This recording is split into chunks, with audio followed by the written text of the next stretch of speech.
చికాగోలో తెలంగాణ విద్యార్థిని 'శ్రీజా వర్మ' మృతి అనేది ఇప్పుడు ఇక్కడ ఆందోళన కలిగిస్తుంది. అక్కడ 'శ్రీజా వర్మ' అనే ఒక విద్యార్థిని అక్కడ జాబ్ పర్పస్ అని చెప్పేసి చికాగోలో వెళ్ళింది. దాదాపు 3 ఇయర్స్ నుంచి అక్కడే ఉంటుంది. అర్ధరాత్రి భోజనం కోసం అని చెప్పేసి బయటకెళ్ళి ఇలా నడుస్తూ ఉన్నప్పుడు ఒక ట్రక్ వచ్చి గుద్దేసింది. తర్వాత హాస్పిటల్‌కి వాళ్ళ ఫ్రెండ్స్ తీసుకెళ్ళినా కూడా లాభం లేకుండా పోయింది. అక్కడ డాక్టర్స్ సారీ చెప్పేసారు. ఆమె చనిపోయిందని చెప్పేసి డిక్లేర్ చేయడం జరిగింది. సో, ఇప్పుడు ఇక్కడ తెలంగాణలో ఉంటున్న హైదరాబాద్‌లోని వాళ్ళ ఫ్యామిలీ మెంబర్స్ అయితే తీవ్ర దుఃఖానికైతే గురవుతున్నారు. అంటే వాళ్ళకి సడెన్‌గా ఇన్ఫర్మేషన్ అందింది. అమెరికాలో జాబ్ పర్పస్ అని చెప్పేసి వెళ్ళింది. జాబ్ పట్టుకొని వచ్చేస్తుందని చెప్పేసి ఇక్కడ వీళ్ళెంతో కూడా కలలు కన్నారు. కాకపోతే ఈలోపే ఇటువంటి ఘటన జరగడం అయితే జరిగింది. అసలు దీనికి సంబంధించి మరి వీళ్ళ పేరెంట్స్ తోటి అండ్ వీళ్ళ ఫ్యామిలీ మెంబర్స్ తోటి ఒకసారి మాట్లాడే ప్రయత్నం చేద్దాం. ఏం జరిగింది? శ్రీజా వర్మ మరి అమెరికాకి సంబంధించి తన చదువు వీటికి సంబంధించి ఒకసారి డీటెయిల్స్ తెలుసుకునే ప్రయత్నం చేద్దాం. ఇప్పుడు వాళ్ళ ఇంటి దగ్గరే ఉన్నాము. అమెరికాలో మరి మనం రీసెంట్‌గా మనం చూస్తున్నాం ఇటువంటి ఘటనలు జరుగుతూ వస్తున్నాయి. అంటే మన తెలంగాణ వాళ్ళు లేకుంటే తెలుగు వాళ్ళు ఏదో ఒక రీజన్‌తో చనిపోతూ వస్తున్నారు. సో, ఇటువంటి ఘటనే కొన్ని నెలల క్రితం కూడా జరిగింది. అంటే ఒక డ్రైవర్ నెగ్లిజెన్స్ పోలీస్ ఆఫీసర్ అతను కూడా ఒక రోడ్డు మీద అలా నడుచుకుంటూ వెళ్తున్నప్పుడు గుద్దేసి వెళ్ళిపోయాడు. ఆ తర్వాత ఆ అమ్మాయి చనిపోయింది. అది ఎంత సెన్సేషన్ క్రియేట్ చేసిందో మనకు తెలిసిందే. సో, ఇప్పుడు అటువంటిదే ఇది కూడా అంటున్నారు. అంటే అలా భోజనం కోసం అని చెప్పేసి నడుచుకుంటూ వెళ్తున్నప్పుడు ఒక ట్రక్ వచ్చి గుద్దేయడం జరిగింది ఆమెని. సో, అక్కడే ఆసుపత్రికి తీసుకెళ్తే చికిత్స పొందుతున్నప్పుడు చనిపోవడం జరిగింది. మరి ఇప్పుడు వాళ్ళ ఫ్యామిలీ మెంబర్స్ దీనికి సంబంధించి ఏం చెప్తారో ఒకసారి తెలుసుకునే ప్రయత్నం చేద్దాం. సో, ఏదేమైనా ఇదొక లాస్ అని చెప్పుకోవాలి. Job purpose ఎళ్ళింది. జాబ్ తీసుకొని వచ్చేస్తుంది. వాళ్ళ డ్రీమ్స్ అన్నీ కూడా నెరవేరుతున్నాయి అనుకునే టైంలో ఇటువంటి సంఘటన జరగడం విధి అంటే ఇదే అని అంటున్నారు చాలామంది కూడా. సో, మరి అక్కడ నుంచి ఇప్పుడు 'శ్రీజా వర్మని' ఎప్పుడు తీసుకొస్తారు? అక్కడ ప్రాసెస్ ఏంటి? మరి వీళ్ళేమన్నా ఇన్వెస్టిగేషన్‌కి వెళ్తారా? అంటే ఆ ట్రక్ డ్రైవర్ మిస్టేక్ ఏమన్నా ఉందా? లేకుంటే ఏం జరిగింది? దీనికి సంబంధించి ఏమన్నా ఎంక్వైరీ చేస్తారా? వీళ్ళు ఆ రకంగా ప్రయత్నాలు చేస్తారా? అని చెప్పి ఒకసారి వాళ్ళ ఫ్యామిలీ మెంబర్ తోటి, వాళ్ళ ఫాదర్ తోటి అండ్ వాళ్ళ బ్రదర్ తోటి మాట్లాడే ప్రయత్నం చేద్దాం. తర్వాత మరిన్ని వివరాలైతే మనకు తెలిసే అవకాశం అయితే ఉంది.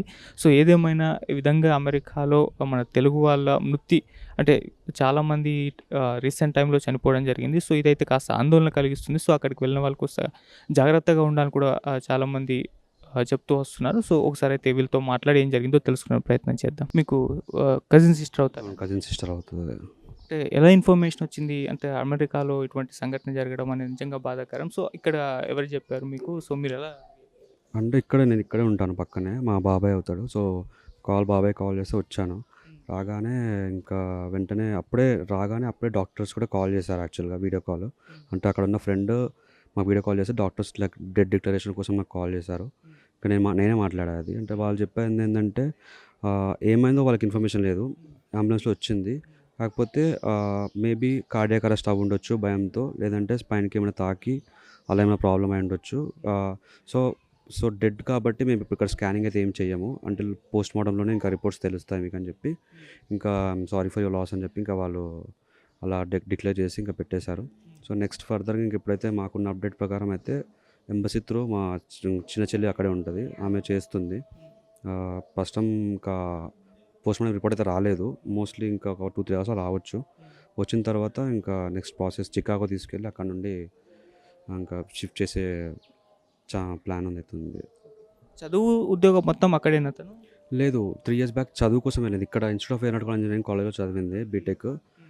ఎంఎస్‌కి కోసం వెళ్ళింది. ఇక్కడ జాబ్ వచ్చింది. బట్ మళ్ళీ ఎంఎస్ చేద్దామని చెప్పి వెళ్ళి 3 ఇయర్స్ అయింది. ఇప్పుడు సెర్చింగ్‌లో ఉంది. యాక్చువల్‌గా 1 ఇయర్ అయింది కంప్లీట్ అయిపోయి ఎంఎస్. ఇప్పుడు సెర్చింగ్‌లో ఉంది. ఇంకా సెర్చింగ్‌లోనే ఇట్లా అయిపోయింది. మేము ఎక్స్‌పెక్ట్ చేయలేదు యాక్చువల్‌గా. ఇంకా చాలా ఫుల్ బ్రేవ్ గర్ల్ యాక్చువల్‌గా చెప్పాలంటే. మొత్తం ఏవంటే ఫుల్ స్ట్రాంగ్ ఉండేది. చాలా యాక్టివ్ ఉండేది. ఇద్దరు అంతే. బట్ జస్ట్ ఒక రోడ్ క్రాస్ అవుతుందంటే నాకున్న ఇన్ఫర్మేషన్ ఏంటంటే జస్ట్ రోడ్ క్రాస్ చేస్తుంటే సిగ్నల్ ఉంది. అంటే పెడెస్ట్రియన్స్‌కి వాకింగ్‌కి గ్రీన్ సిగ్నల్ ఉంది. బట్ వెళ్ళే టైంలోనే ఫాస్ట్‌గా వచ్చేసింది. అంటే యాక్చువల్‌గా అక్కడ తెలిసిన దాని ప్రకారం 40 మైల్స్ పర్ అవర్ ఉండాలంట. బట్ ఆ ట్రక్ అనేది చాలా స్పీడ్‌లో ఉందని చెప్పారు. ఇంకా అది. ఈ మధ్య అమెరికాలో ఇటువంటి ఘటనలు కూడా చూస్తూ ఉన్నాం. రీసెంట్‌గా ఇంకొక అమ్మాయి కూడా డ్రైవర్ నెగ్లిజెన్స్ వల్ల కూడా చనిపోవడం జరిగింది. సో, ఇప్పుడు కూడా అటువంటిదే ఉందా? అనుకుంటున్నాం. ఇంకా మాకు కంప్లీట్ డీటెయిల్స్ అయితే రాలేవు. యాక్సిడెంట్ అని చెప్పింది. ఇంకా దాంట్లో ఎవరి మిస్టేక్ అని తెలీదు కానీ లాస్ అయితే మేము అయ్యాము ఇంకా. హ్మ్. మీరు లాస్ట్ టైమ్ ఎప్పుడు నేను ఒక 2 డేస్ బ్యాక్ మాట్లాడాను. నార్మల్‌గా ఒక ఇన్ఫర్మేషన్ కోసం కాల్ చేశాను. వస్తాను తొందరలో ఇండియాకి వస్తా అని చెప్పింది. ఇంకా అంటే యాక్చువల్ జాబ్ వచ్చినాక వద్దామని తన ప్లాన్. కాకపోతే మళ్ళీ ఆల్రెడీ వెళ్ళి 3 ఇయర్స్ అయింది కదా! అసలు వాళ్ళు వద్దామని చెప్పి అనుకుంది. ఇంకా ఇంతలో అయిపోయింది. సో, స్టడీస్ మాత్రం మొత్తం ఇక్కడే. స్టడీస్ మొత్తం ఇక్కడే అంటే బీటెక్ వరకు ఇక్కడే అయిపోయింది. ఓన్లీ ఎంఎస్ పర్పస్ అక్కడికెళ్ళింది. తరచుగా వస్తూ ఉంటుందా? లేదు లాస్ట్ ఓన్లీ 3 ఇయర్స్‌లో ఒక్కసారి వచ్చింది. ఒక చిన్న వర్క్ ఉంటే 1 మంత్ చేసి వెళ్ళిపోయింది మళ్ళీ. అంటే ఇప్పుడు దీనిపైన మీరేమన్నా ఇన్వెస్టిగేషన్ జరగాలని కోరుకుంటున్నారా? అక్కడ ఏమన్నా అదే ఒకసారి వన్స్ పోస్ట్‌మార్టం రిపోర్ట్ వచ్చినాక మేము దాని మీద రెస్పాండ్ అవుతాం. అంటే వాళ్ళు క్లియర్‌గా ఫ్రెండ్స్ అందరూ చెప్తున్నారు.